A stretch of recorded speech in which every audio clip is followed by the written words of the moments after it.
और वहीं बुराड़ी में उत्तराखंड के केदारनाथ धाम की तर्ज पर भव्य मंदिर का निर्माण होने जा रहा है। इस मंदिर के निर्माण को लेकर श्री केदारनाथ धाम दिल्ली ट्रस्ट बनाया गया है, जो इस मंदिर निर्माण में अहम भूमिका निभाएंगी।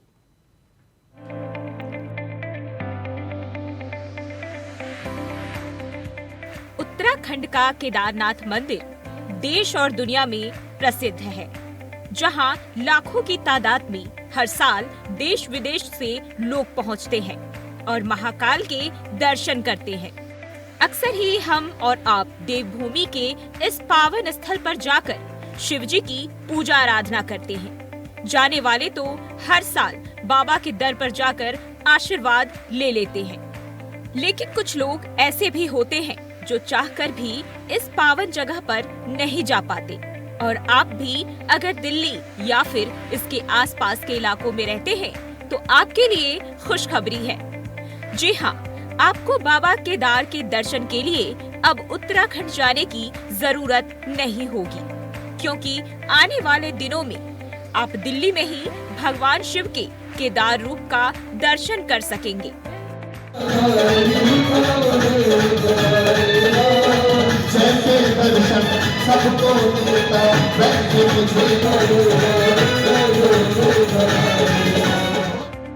दरअसल आने वाले कुछ दिनों में दिल्ली के अलीपुर स्थित खाटू श्याम धाम के बाद अब बुराड़ी में केदारनाथ धाम बनने जा रहा है।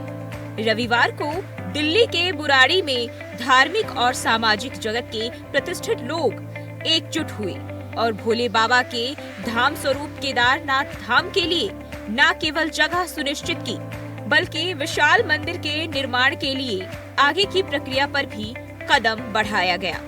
इस मौके पर स्थानीय आप विधायक संजीव झा और उत्तराखंड के अल्मोड़ा से विधायक भी खास तौर पर मौजूद रहे, जिन्होंने इस मंदिर के निर्माण को लेकर हर संभव मदद का आश्वासन दिया। आप देख ही रहे हैं कि ये एक बहुत ही बड़ा गौरव का विषय है, क्योंकि हमारे चारों धाम जो उत्तराखंड से हैं और सभी लोग उसमें लगातार सारे श्रद्धालु जाते रहते हैं, और उसमें हमारा सबसे ज़्यादा जो लोग हैं उत्तराखंड के इस वक्त दिल्ली में बहुत ही ज़्यादा हैं।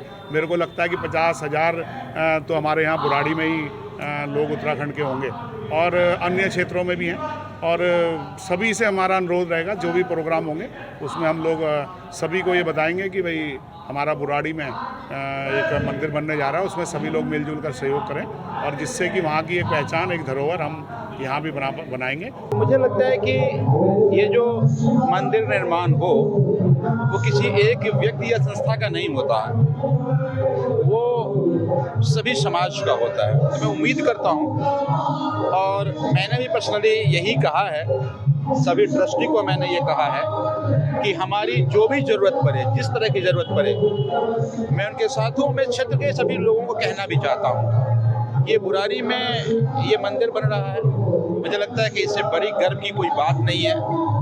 तो सब अपने अपने तरह से सहयोग करें। तो जल्द ही बुराड़ी इलाके में भूमि पूजन होगा और बाबा केदारनाथ धाम की नींव रखने के लिए कई बड़े हिंदू धर्मगुरु भी पहुंच सकते हैं। आपको बताते चले कि इस मंदिर के लिए बुराड़ी का चयन किए जाने के पीछे इसकी धार्मिक मान्यता है। दरअसल बुराड़ी भी एक देवभूमि के रूप में देखी जाती है। बुराड़ी का भी पौराणिक इतिहास देवी देवताओं से जोड़कर देखा जाता है। बुराड़ी में सबसे ज्यादा उत्तराखंड समाज के लोग रहते हैं और बाबा केदार के मंदिर बनाने का फैसला लिया गया। बाबा केदार की बड़ी असीम कृपा है, जिसकी वजह से ये मंदिर बन रहा है, और हमारी कोशिश है कि इस पूरे क्षेत्र के अंदर ही नहीं, दिल्ली के अंदर एक केदारनाथ का धाम जो बनने जा रहा है, वो एक बहुत बड़ा स्मरणीय और बहुत बड़ा दार्शनिक स्थल होगा, और सभी लोगों को इसका फ़ायदा मिलेगा। और सभी लोग जो यहाँ से केदारनाथ नहीं जा पाते हैं उनको इसका बहुत बड़ा लाभ मिलेगा, क्योंकि केदारनाथ में बहुत सारे लोग हैं जो कि बुज़ुर्ग हैं या किसी की तबीयत ठीक नहीं है, वो 22 किलोमीटर की दूरी को पैदल नहीं कर पाते हैं। उसकी वजह से हमने ये सोच मन में आई कि हम दिल्ली में क्यों ना वो एक उनका स्वरूप बनाया जाए, जो चीज़ वहाँ पे है सेम स्वरूप हम यहाँ बनाने जा रहे हैं। आज हम धन्यवाद देते हैं हमारे सुरेंद्र रौतेला जी को, उनके साथियों के साथ, कि श्री केदारनाथ दिल्ली ट्रस्ट के द्वारा जो हिमालय के केदार बाबा है उनका अवतरण दिल्ली के अंदर होना निश्चित हुआ है और भगवान तो भक्तों के भाव के अधीन है और निश्चित रूप से केदारनाथ के यहाँ आने से पूरा हिमालय भी यहाँ आ जाएगा। और हमारे यहाँ ऐसी प्रथा भी है कि भगवान का अवतार हुआ है। भगवान अवतार शब्द का अर्थ होता है उतरना। भगवान जब जब भक्तों की इच्छा हुई है तब तब उतरा है और ये बहुत अच्छा कार्य हो रहा है। मुझे लगता है वही भाव, वही समर्पण, वही श्रद्धा के साथ यहाँ लोग, मुझे लगता है जो लोग वहाँ इतनी ऊंचाई पर जो एक अवस्थावश या परिस्थितिवश नहीं जा पाते हैं, वो लोग इस देश की राजधानी दिल्ली में बाबा केदारनाथ के उस वास्तविक स्वरूप का दर्शन कर पाएंगे। ऐसा संकल्प सुरेंद्र रौतेला जी ने लिया है और निश्चित ही महादेव की वह इच्छा रही होगी तभी संभव है। तो मुझे लगता है यह बुराड़ी आने वाले दिनों में तीर्थ के रूप में विख्यात होगी।